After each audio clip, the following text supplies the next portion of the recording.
Ancient stewardship now stamped on present. तो ये article का जो हेडलाइन है और ये 24 अक्टूबर 2022 को द हिंदू में छपा है और ये आर्टिकल गजेंद्र सिंह शेखावत हमारे जो जल शक्ति मिनिस्टर हैं उनके द्वारा लिखा गया है। तो ये इसमें भाजपा के द्वारा लिखा गया है, देखा जाए पर हमें यहाँ बहुत सारी चीज़ें मिलेंगी जो बहुत इंपॉर्टेंट हमारी तैयारी के लिए। इन्होंने सबसे पहले मेंशन किया है कि जो मूवी आई है पोन्नियन सेल्वन, देखो पोन्नियन जो पुन्यार रिवर है कावेरी को ही पुन्यार रिवर भी कहते हैं। तो ये सबसे बड़ी चीज़ हो सकता है किसी एग्जाम पूछा जाए आगे चल के कि पुन्यार रिवर क्या है। तो पुन्यार रिवर जो है वो कावेरी को ही कहते हैं, तमिल भाषा में पुन्यार कहते हैं।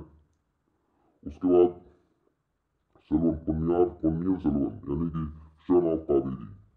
सन ऑफ कावेरी जो पुन्नियन सेल्वन है ये यूज किया गया था राज राजा चोल के लिए, क्योंकि राज राजा चोल के लिए बहुत सारे शब्द यूज किए गए हैं। ठीक है, आपने मूवी अगर देखा होगा पुन्नियन सेल्वन तो उसमें उनको अरुमौली भी कहा गया है या अरमौजी भी कहा गया है। ठीक है, तो यहाँ पे देखिए, यहाँ पे इनके नाम भी बताए गए हैं। The king that we are talking about radiant as the sun and as majestic as the sea that had mastered is Rajadhiraja Rajakesari अरुलमौली Raj Raja Chola first. तो अरुलमौली ही इनका नाम था। बाद में इन्होंने राजाधिराज राजकेसरी राज राजा चोल फर्स्ट ये सारे नाम जो धारण किया। और ये याद रखिएगा, ये सारे नाम किसी ने इनको दिए नहीं, इन्होंने खुद जब राजाओं को हराया तो ये उपाधियां इन्होंने धारण की। ठीक है, तो इनका एक्चुअल नाम क्या था? अरुलमौली। आपने अगर मूवी देखी होगी तो उसमें बोला गया है कि अरुलमौली जो है उस समय श्रीलंका में है और उनके भाई जो है आदित्य करकलन वो राष्ट्रकूटों से लड़ रहे हैं। और उस समय आप देखे भी होंगे कि पंड्याज में और चोलाज में कंटिन्यूस कंफ्लिक्ट भी चल रहा है। अगर आपने मूवी अच्छे से देखी होगी, ऐश्वर्या राय ने पंड्या रूलर के एक तरीके से जो पंड्या रूलर है उनकी सेवा करते भी ऐश्वर्या राय को उस मूवी में दिखाया गया है, जो रोल प्ले किया है। अब यहाँ हम बात आज कॉन्सेप्ट करते हैं कि इन्होंने जो पानी को बचाने के लिए बात की है कि किस तरह राजा चोल या जो चोल डायनेस्टी थी उन्होंने वाटर कंजर्वेशन के लिए क्या क्या प्रयास किए। तो देखो, इसमें इन्होंने बोला कि Raja Raja Chola I was not the first Raja Raja Chola was not the first king to focus on water. तो उसके पहले भी जैसे इन्होंने बात किया कि Karikala Chola created the great anicut of Kallanai नहीं। ठीक है, तो करिकला चोल नामक एक व्यक्ति थे जो राजा थे, उन्होंने भी पानी के लिए कंजर्वेशन का प्रयास किया तमिलनाडु में। उसके आगे आके हम बात करते हैं कि Raja Chola did that stood out against sheer daring of his sister was the establishment of an astute governance model. ठीक है, फिर उन्होंने बताया कि प्राइम मिनिस्टर मोदी जी ने क्या क्या बातें की हैं। अब यहाँ पे देखो उत्तर मेरूर जो इंस्क्रिप्शन है उसके बारे में बात किया गया। ठीक है, तो आइए हम बात करते हैं कि उत्तर मेरूर इंस्क्रिप्शन में क्या बात की गई। देखो, उत्तर मेरूर इंस्क्रिप्शन अपने बहुत इंपॉर्टेंट है। ठीक है, तो ये रहा उत्तर मेरूर इंस्क्रिप्शन, ये आपको एनसीईआरटी में मिल जाएगा। तो इंस्क्रिप्शन एंड टैक्स, तो उत्तर मेरूर इंस्क्रिप्शन कहता क्या है? तो देखो, all those who wish to become member of sabha should be owner of land from which land revenue is collected. तो देखो, इस ये जो सभा बनती थी ना, जो लोकल जो एडमिनिस्ट्रेशन था या विलेज एडमिनिस्ट्रेशन जो था, उसमें ये कहा जा रहा है कि अगर आपको मेंबर बनना है उस सभा में तो आपको लैंड होना चाहिए, लैंड ओनर होना चाहिए आपको, जिससे जो लैंड रेवेन्यू कलेक्ट किया जाता हो। ठीक है, तो मतलब ये है कि जो लेबरल क्लास है या जिनके पास नॉन लैंड ओनर्स हैं उनको इस सभा में प्रवेश वर्जित था। एक तरीके से अगर देखा जाए तो जो आज के दलित हैं या ऐसे ग्रुप्स जिनके पास लैंड नहीं है वो इस सभा के मेंबर नहीं बन सकते थे। पहला पॉइंट तो ये है, यानी एक तरीके का जो सभा थी, हम लोग भले विलेज एडमिनिस्ट्रेशन की बात करते हैं लेकिन सभा जो है वो डिस्क्रिमिनेट करती थी on the basis of your status. अगर आज के समय में देखा जाए तो आज का जो वोटिंग राइट सिस्टम वो कहीं ना कहीं इससे बहुत ज़्यादा प्रोग्रेसिव है। ठीक है, दूसरा, there should have their own homes. तो देखो, जमीन तो होना ही चाहिए, अपना घर भी होना चाहिए कह रहे हैं। तो अगर आपके पास घर नहीं है, सिर्फ जमीन है, तो भी आपको सभा में आप जो सभा के लिए नहीं खड़ा हो सकते हैं। तो आपके पास घर होना चाहिए, जमीन होनी चाहिए, जमीन होगा तभी घर होगा। तो मतलब जिसके पास घर नहीं है, जमीन नहीं है, वो तो आउट ऑफ सभा हो गए। ठीक है, इसका मतलब जो है, जैसे आजकल हम लोग देखते हैं कि बहुत सारे जो ट्राइब ग्रुप हैं लगातार मूवमेंट करते रहते हैं। ठीक है, नोमैडिक ट्राइब जिनको कहते हैं। तो एक तरीके से आप समझ सकते हैं जो नोमैड टाइप के लोग थे, एक जगह से दूसरी जगह मूव कर रहे थे कंटिन्यूअस, उनके पास इस सभा में लड़ने का कोई अधिकार नहीं था। अगर देखा जाए तो जो विलेज एडमिनिस्ट्रेशन है वो एक तरीके से राइट टू मूवमेंट को बाधित कर रहा था और इस तरह के लोगों को सभा में लड़ने का अधिकार नहीं था। ऐसा शायद इस नाते था क्योंकि बहुत सारे लोग बाहर से आते रहे होंगे और राजा को एक फिक्स अमाउंट का रेवेन्यू चाहिए होता होगा, तो वो ऐसे ही लोगों को प्रतिनिधि देना चाहते थे जो राजा को एक फिक्स अमाउंट का टैक्स दे पाए। तो यहाँ पे राजा और जो प्रजा है उसके लिए एक टैक्स कलेक्शन का जो है कॉन्ट्रैक्ट है। अगर आप हमको टैक्स देंगे तो हम आपको सुरक्षा देंगे। आज के समय में ऐसा नहीं है। आज के समय में आप देखते होंगे जो इनडायरेक्ट टैक्स तो लगभग सब दे रहे हैं इंडिया में, लेकिन अगर डायरेक्ट टैक्स की बात किया जाए तो डायरेक्ट टैक्स ऐसा कुछ नहीं है कि अगर आप डायरेक्ट टैक्स पे करते हैं तो ही आपको सुरक्षा पुलिस देगी। आप अगर डायरेक्ट टैक्स नहीं पे करते तो भी पुलिस आपको सुरक्षा देती है। लेकिन तब क्या था कि अगर आप लैंड रेवेन्यू या आप एक टैक्स कलेक्शन देते हैं गवर्नमेंट को या राजा को, तभी आपको सुरक्षा तरीके से मिलेगी, आपको अधिकार मिलेंगे। इसके बाद हम आगे बात करते हैं, इसमें एज लिमिट 35-70 साल की है, यानी मिनिमम 35 साल होनी चाहिए और 70 साल से ऊपर नहीं। तो ये अच्छा कॉन्सेप्ट था। आपने देखा होगा कि भारतीय जनता पार्टी में बात हुआ था कि 75 साल से ऊपर के लोगों को चुनाव लड़ने के लिए अलाउ नहीं किया जाएगा। वो बात की बात है कि मोदी जी ने रूल बदल दिया और जो रूल बदलने का अधिकार होगा राजा को, मुन्ना भैया ने जैसे कहा है। उसके बाद यहाँ पे बात करेंगे, they should have knowledge of Vedas. तो एक चीज और था कि नॉलेज आपको वेद होनी चाहिए। अगर आप वेद पार्टी नहीं है तो आप जो है इस सभा में इलेक्शन नहीं लड़ सकते हैं। ये जो उत्तर मेरूर इंस्क्रिप्शन है उसमें आप देखिए एक विलेज इलेक्शन में क्या क्या चीजें थी। तो यहाँ बात क्या है कि अगर आपके पास वेद की नॉलेज नहीं है तो आप नहीं लड़ सकते, यानी कि आपके ऊपर एजुकेशन का भी एक भार दे दिया गया। अब अगर आप सोचिए कि इस तरह की बातें इंडिया में कब की गई हैं, मॉडर्न इंडिया में। तो मॉडर्न इंडिया में आप देखिएगा तो अंग्रेजों ने किया था। अंग्रेजों ने चाहे वो गवर्नमेंट ऑफ इंडिया एक्ट 1900 या गवर्नमेंट ऑफ इंडिया एक्ट 1935 हो, तो आप देखेंगे इन दोनों में जो है टैक्स, एजुकेशन या प्रॉपर्टी के आधार पर आपको वोटिंग राइट दिया गया था। ठीक है, तो उसी तरीके की बात यहाँ भी है कि अगर आपको वेदों का नॉलेज नहीं है तो आप जो है सभा में इलेक्शन नहीं लड़ सकते हैं। इस तरीके से अगर आप अशिक्षित हैं या आपको नॉलेज है लेकिन आपको वेदों का नॉलेज नहीं है, मतलब एक स्पेसिफिक कैटेगरी की चीज का नॉलेज नहीं है, स्पेशलाइजेशन नहीं है वेदों में आपका, तो आप जो है इस सभा में लड़ नहीं सकते थे चुनाव। ठीक है, उसके बाद देखा जाए देश should be well versed in administrative matters and honest. अब देखो, एडमिनिस्ट्रेटिव मैटर में तो वेल वर्स होना चाहिए, तो चलो चेक हो गया। ऑनेस्टी शायद मुझे लगता है जो चेक होता रहा होगा उसमें कि गांव में से 50 घर हैं तो ये पता चलता रहा होगा आपस में कि हाँ वो व्यक्ति का स्वभाव किस तरह का है, कैरेक्टर किस तरह का है, तो उस आधार पर लोगों ने उसको जज किया होगा कि ऑनेस्ट है कि नहीं है।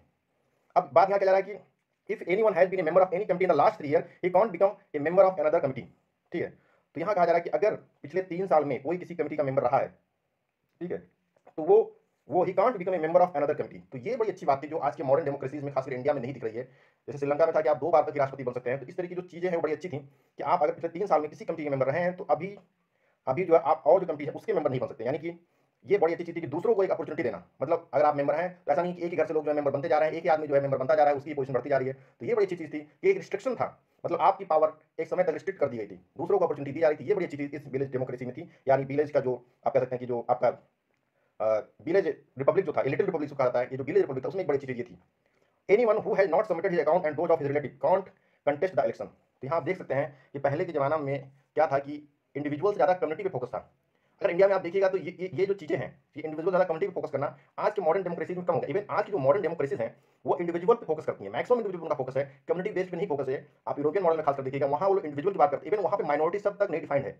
इंडिया में भी माइनॉरिटी सब तक नहीं डिफाइंड है, लेकिन हाँ यहाँ पे माइनॉरिटी की या डिफरेंट कम्युनिटी की बात करते हैं इंडिविजुअल के साथ ही। इंडिया में 2 तरीके से राइट आप देखेंगे, एक इंडिविजुअल राइट है जिसको हम लोग फंडामेंटल राइट कहते हैं, और दूसरा आपने देखा होगा जो है स्पेशल राइट्स जो दिए गए, special right to SC ST community जो दिए गए या माइनॉरिटीज को दिए गए हैं। तो ये जो स्पेशल राइट्स हैं वो कम्युनिटी बेस्ड हैं। नॉर्मली जो पहले का जमाना था या पहले जो राजा महाराजा होते थे वहाँ पे जो है पर्टिकुलर कम्युनिटी बेस्ड से जो है राइट डिसाइड होते थे, और धीरे धीरे वो कम्युनिटी जो कास्ट में कन्वर्ट हो गई और कास्ट बेस्ड बाद में डिस्क्रिमिनेशन होने लगा क्योंकि एक वर्ग ज़्यादा पावरफुल हो गया।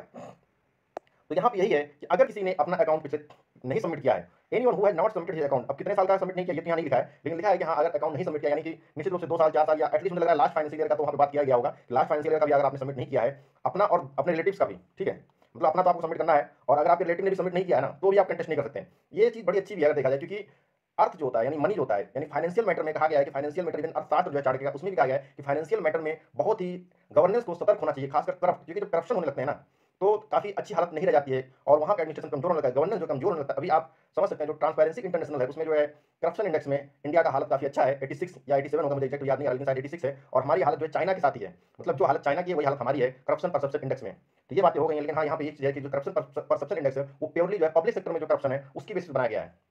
अब आगे हम इस आर्टिकल में और बातें करते हैं, इन्होंने क्या कहा है। देखो यहाँ पे इन्होंने बातें कुछ की गई हैं कि जो देखो इन्होंने बोला है कि जो उत्तर मेरूर जो विलेज है उसमें इन्होंने बोला है कि जो every village was categorized as kudumbu, मतलब हर विलेज को इन्होंने कैटेगराइज किया है kudumbu, which we call the ward today. मतलब कुदुम्बू जो है मतलब विलेज हो गया, नॉर्मली विलेज को उर कहा जाता था, उर में जो है कुदुम्बू, कुदुम्बू मतलब वार्ड हो गए, यानी एक गांव में छोटे छोटे वार्ड हो गए जिसको यहाँ पे देखो सभा बोल दिया गया है, ठीक है।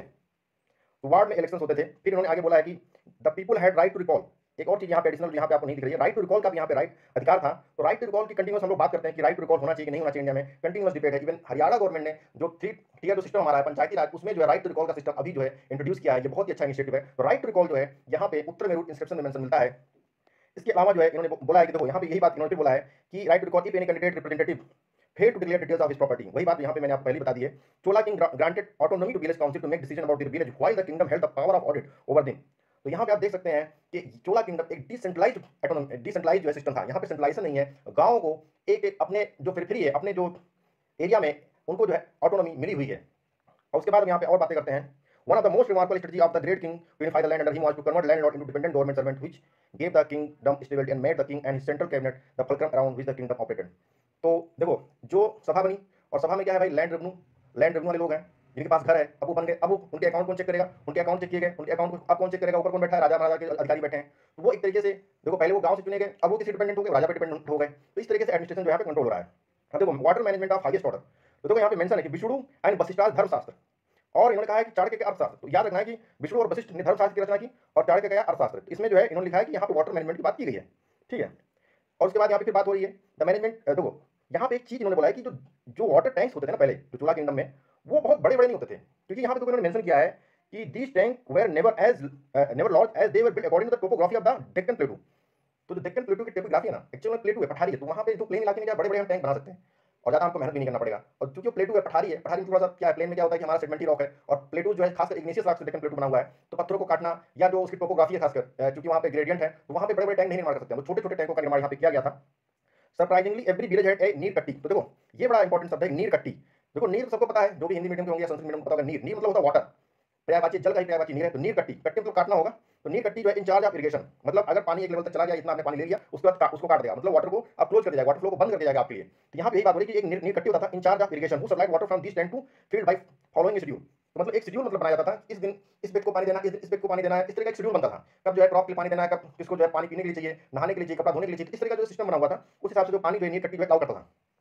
फिर यहाँ पे एक और बात किया गया, देखो Parakesari Varman inscription highlight the punishment for unauthorised withdrawal of water. तो यहाँ पे एक जो है कि अनऑथराइज्ड अगर आप वाटर का यूज कर रहे हैं तो उसके लिए पनिशमेंट की बात की गई है। One of the astonishing facts is parameter for utilisation water and the capacity of tank that they try to maintain. तो देखो क्या था कि विलेज में हर विलेज अपना छोटा छोटा टैंक मेंटेन कर रहा है, तो ऐसा नहीं है कि आप सारा का सारा पानी यूज कर लो। यहाँ पे एक नियम था कि आप जितना पानी स्टोर कर रहे हैं, यहाँ पे देखो यहाँ पे लिखा है this minimum parameter of 2.5 times is still used by government when it comes to planning and building dam. तो इन्होंने कहा है कि अगर आप मान लो 2.5 मीटर हाइट तक पानी मेंटेन कर रहे हो, एक टैंक आपने बनाया 2.5 मीटर वाटर तक आप मेंटेन कर रहे हो, तो आप जो है पानी जो एक लेवल तक यूज कर सकते हो। ठीक है, तो मिनिमम पैरामीटर क्या था 2.5 टाइम्स। अगर आपने 2.5 टाइम्स तक मेंटेन यानी 2.5 मीटर तक आपने पानी मान लो हाइट में मेंटेन किया है, तो आप 1 मीटर तक यूज कर सकते हैं। ठीक है, मतलब अप्रोक्सीमेट आप मान लीजिए 40% तक आप पानी यूज कर सकते हैं जो आपने स्टोर किया है मैक्सिमम। ठीक है, when it comes to governance, Raja Chol first was not only a micromanager of highest order but also ambitious planner and executor par excellence like his forefather। ये तो चलो इनकी बड़ाई की गई है। अब देखो यहाँ पे इन्होंने बोला है कि लगभग 5000 डैम इन्होंने बिल्ड किए राजा चोल ने, और इन्होंने एक मिनिस्ट्री वाटर मिनिस्ट्री भी सेटअप की। ठीक है, फिर देखो यहाँ पे सच है क्या लिखा उइया कोंडन चैनल, उइया कोंडन एक चैनल 19 देखो यहाँ पे 985 से 1013 आईडी, ये राजा चोल का जो है टेन्योर था, रूलिंग टेन्योर था। और उसके बाद जो आपको पता है उनके बेटे जो थे राजेंद्र चोल, वो रूलर बन जाते हैं। और आपको सबको पता है कि 1010 एडी में जो बृहदेश्वर टेम्पल था वो बनके तैयार हो गया था। ठीक है, तो यहाँ पे यही बात किया जा रहा है कि जो उइया कोंडन जो आपका अभी भी चैनल है वो अभी तक जो है बताइए काम कर रहा है, यानी कि 1000 साल हो गए और वो वाटर चैनल अभी भी फंक्शन है। ठीक है, फिर यहाँ पे देखिए आगे हम बात करते हैं कि और क्या बातें की गई हैं, तो बाकी चीजें तो वैसे ही हैं। यहाँ पे देखिए one more aspect of sophistication of his method was the provision to effect the cost equivalent to labor for various work of irrigation and water management which is followed under the Mahatma Gandhi National Rural Employment Guarantee Act। तो एक तरीके से जो tanks थे उनको maintain करने के लिए हमको क्या चाहिए, लेबर चाहिए। एक तरीके से ये कह रहे हैं कि जो विलेज लेवल पे आज जैसे मनरेगा चल रहा है, यानी हम मनरेगा में क्या करते हैं, हम बहुत सारे जो विलेज लेवल के जो काम उनको मेंटेन कराते हैं और उसके लिए पैसा पे करते हैं, तो उससे जो है रूरल इकोनॉमी में जो है एक तरीके का फ्लो होता है। उसी तरीके से वहाँ भी जब मेंटेनेंस होता था तो उसके लिए लेबर चाहिए होता था और उस तरीके से उनको पे होते थे, बेच मिलते थे, और वो एक रूरल इकोनॉमी में बहुत बड़ा योगदान करता था। ठीक है, तो यहाँ पे और इंस्क्रिप्शन है shown that the government and people used to work together for water conservation and is followed by जल शक्ति अभियान। देखो जो जल शक्ति अभियान अभी चल रहा है ना, उसमें गवर्नमेंट प्लस कॉमन पीपल का पार्टिसिपेशन किया गया है। तो इसी बात यहाँ पे दोहराया गया है कि जो इंस्क्रिप्शन है उसमें ये बताया गया है कि जो जल शक्ति अभियान जिस तरह मतलब पहले क्या था, राजा प्लस प्रजा दोनों मिलकर वाटर को कंजर्व करते थे, जो जल शक्ति अभियान है उसमें भी यही सेम कॉन्सेप्ट लाया गया है। तो अदर एग्जाम्पल की उन्होंने बात किया, तो यहाँ पे आप बात कर सकते हैं कि जब केम्पे गौड़वा सबको पता है कि बेंगलुरु सिटी को किसने बनाया था, केम्पे गौड़वा ने, वहाँ केम्पे गौड़वा इंटरनेशनल एयरपोर्ट भी है। यहाँ पे बोला गया कि उनकी जो माता जी थी only had 2 pieces of advice, केरेगलम कट्टू मरनगलम नेडू बिड लेक प्लांट ट्रीज। ठीक है, तो ये बात की गई कि काफी इंपॉर्टेंट था कि पानी को लेकर काफी इंपॉर्टेंस यहाँ पे बताया जा रहा है। द पलवाज है separate body for lake management called Erivariyam. तो ये वर्ड याद रखना है कि इरीवरियम जो है एक तरीके का सेपरेट बॉडी था लेक मैनेजमेंट के लिए सेपरेट बॉडी था पल्लवाज द्वारा, जिसको बोलते थे इरीवरियम। अब पल्लवाज को पता ही होगा कि जो पल्लवाज थे वो चोला डायनेस्टी से पहले थे, और पल्लव डायनेस्टी में आपको पता होगा जो किंग जो हमारे पल्लव डायनेस्टी में जो किंग है वो जो है साउथ में टेंपल बिल्डिंग के लिए फेमस थे, जैसे महेंद्र वर्मन, रुद्रसिम्हा, ये सब टेंपल बिल्डिंग के लिए फेमस थे। तो ये सारी बातें यहाँ पे हैं। उसके बाद आप यहाँ पे बात कर रहे हैं कि जूनागढ़ में जो सुदर्शन लेक था उसको जो है वहाँ के जो सक रूलर थे रुद्रदमन का आप मेंशन पाते हैं first and second century AD में। और रुद्रदमन ने ये बड़ी अच्छी बात है कि जो रुद्रदमन वहाँ का रूलर था गुजरात का जूनागढ़ का, उन्होंने अपने पैसे से मतलब अपना जो बिजनेस था राजा का उस समय का, अपने पैसे से उन्होंने सुदर्शन लेक का मेंटेनेंस करवाया था, मतलब जीर्णोद्धार करवाया था, ना कि नॉर्मली जो वहाँ पब्लिक तो उससे टैक्स लेके। तो पब्लिक के टैक्स के बिना जो है वहाँ पे उन्होंने उस लेक का जीर्णोद्धार कराया था। इवन इंडिया में भी आज भी छोटा सा काम करना होता है तो गवर्नमेंट टैक्स लेके ही करती है। तो ये बहुत बड़ा एग्जाम्पल है कि उन्होंने कॉमन पीपल पे बर्डन डालने की जगह जो है खुद के पैसे से उसका जीर्णोद्धार कराया। वैसे शक रूलर जो थे वो इंडिया में सबको पता है कि जो शक है या पहलवाज है, जैसे आज आपको पता होगा ईरान में पहले पहलवी डायनेस्टी चलती थी, और खासकर अफगानिस्तान ईरान के जो पीपल थे उनको इस तक कहा गया, इवन अफगानी और तुर्क को इंडिया में शक ही बोला गया था शुरू में। तो ये बड़ी अच्छी चीज है कि हमारे जो इंडियन किंग जो नॉर्मली टैक्स ले करते थे, एक बाहर का रूलर आके बिना टैक्स लिए जो है जनता के लिए काम कर रहा है, और शायद इसी चीज को जो इंडिया में कहा गया कि जो इंडिया में आता है इंडिया का होकर जाता है। उसके बाद यहाँ पे एक और बात, रानी की बाव, रानी की बाव को 2013 में यूनेस्को द्वारा वर्ल्ड हेरिटेज साइट का जो है खिताब दिया गया था, सबको पता होना चाहिए। और ये गुजरात में रानी की बाव किसने बनाया था, इनकी जो रानी की बाव जो चालुक्य किंग द्वारा बनाया गया था, इनकी जो रानी थी उदयमती, उन्होंने किसकी मेमोरी बनाया, अपने जो राजा थे भीमदेव। तो क्वीन उदयमती ने अपने राजा जो है भीमदेव की मेमोरी में, देखिए लव रिप्रेजेंट करने का इतना अच्छा आइडिया है, मतलब ताजमहल बनवा दी, क्या बनवा दी भाई आप, आपको लव दिखाना, आपको प्रेम दिखाना, उस प्रेम दिखाने के लिए लोगों ने किस तरह से पर्यावरण आम जनता की को संरक्षण देने के लिए क्या किया। रानी उदयमती ने सोचा कि मैं अपने पति के प्रेम के लिए क्या कर सकती हूँ, अपने राजा के लिए क्या कर सकती हूँ, और उनको आइडिया है कि एक हम वाव बनाते हैं, मतलब एक हम कुआं बनाते हैं जिससे लोग पानी पिएंगे, वहां पे जो है आम आदमी बसेगा। ठीक है, तो कितनी अच्छी सोच है प्रेम प्रदर्शित करने का। आजकल तो लोग एसिड लड़कियों के चेहरे फेंक देते हैं अगर उनका प्रपोजल को मना कर देती हैं, तो सोचिए कितना अच्छी सोच थी कि लोग जो है इस तरह की चीजें करते हैं। वैसे आप दशरथ माझी को भी कम समझिए, उन्होंने तो पूरा रोड ही काट के बना दिया। तो ये जो है प्रेम प्रदर्शित करने का कितना अच्छा जो है तरीका है। तो यहाँ पे ये बोला गया कि व्हाट डज ये great kingdom mean, does being powerful and prosperous count a greatness और इज इट समथिंग एल्स। यहाँ पे फिर उन्होंने बोला for me one whittle ingredient is empathy. तो एम्पैथी होना आपका किसी के प्रति वो बहुत जरूरी है, वही जो है एक किंगडम को महान बनाता है। तो ये सारी बातें इस आर्टिकल में की गई हैं। मुझे लगता है कि इसमें जो कुछ इंपॉर्टेंट वर्ड हैं, जैसे आप यहाँ पे देख सकते हैं कि जैसे आपका यहाँ पे वर्ड आया है इरीवरियम, तो इरीवरियम आपको नोट कर लेना चाहिए। इरीवरियम जो है सेपरेट बॉडी थी लेक मैनेजमेंट के लिए पल्लवा डायनेस्टी के दौरान। उसके बाद आप यहाँ पे देख सकते हैं कि जो लेक थे, क्योंकि टोपोग्राफी जो है उनकी डेक्कन प्लेटू की पठारी है, स्टीपी है, तो वो वहाँ पे बड़े-बड़े लेक नहीं बना सकते थे, छोटे-छोटे लेक थे। फिर वाटर यूटिलाइजेशन को आप देख सकते हैं कि वाटर यूटिलाइजेशन जो है मैक्सिमम कैपेसिटी का 40% ही आप कर सकते थे।